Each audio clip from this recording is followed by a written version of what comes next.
And that wonderful chap, dear old Jack Jarko. Well, I just funny you say that. Do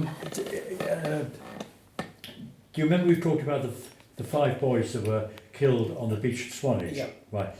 I'd been in the school about a couple of terms, and Jack, who ran the tuck shop, and I'll never forget because I was just standing there, and he had a very interesting way of talking, very gruff, like that. When he was smoking his, and I was just standing there, and he said, so you went to Forres? And I thought, well, how do you know that? Because hundreds of boys there.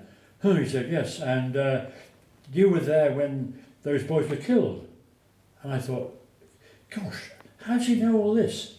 And then he went on and said, something about where it happened in Swanage. And On the beach? Yes, on the beach. He must have had a fantastic memory because, he probably heard about it once or read about it probably in the paper, and yet probably 5 years later he was able to account for where it was, how many boys, what happened, all about the court case. You were there as I well. was there, Yeah. and I was a little fellow, and I thought, gosh, how does a master know all this? That's incredible. But Jack, I think, had a very good memory, didn't he? Yes. He always said to me, he said, there was a fire in Jack's flat, just beyond, under the big tower. Yes. The clock tower. Yes. Just above that. Yes. Jack had a flat there. And there was a fire there. And anyway, Jack sort of got out, like most sensible people, and there was a school fire practice. Everybody went to their fire reporting places where the roll calls were called. And then some sixth formers went up the stairs to Jack's flat and pulled out all his copies of wisdom. Oh, right.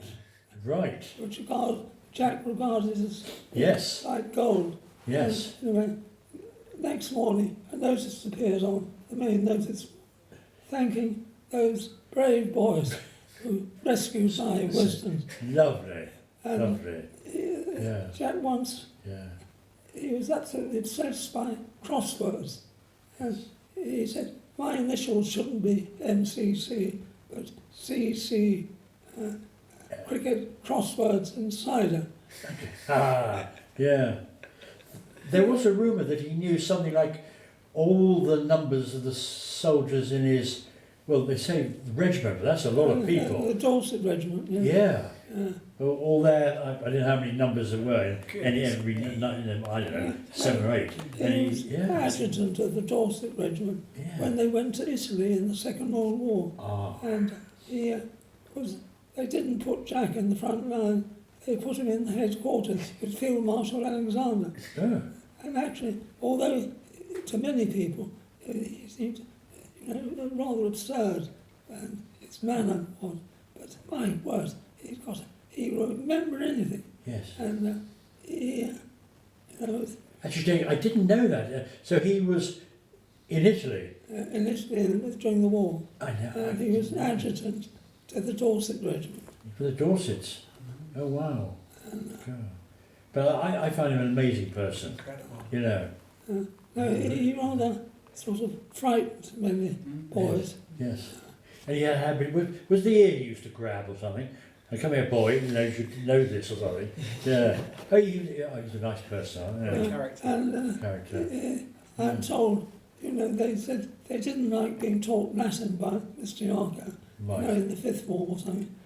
But he would fine them sort of a shilling or something.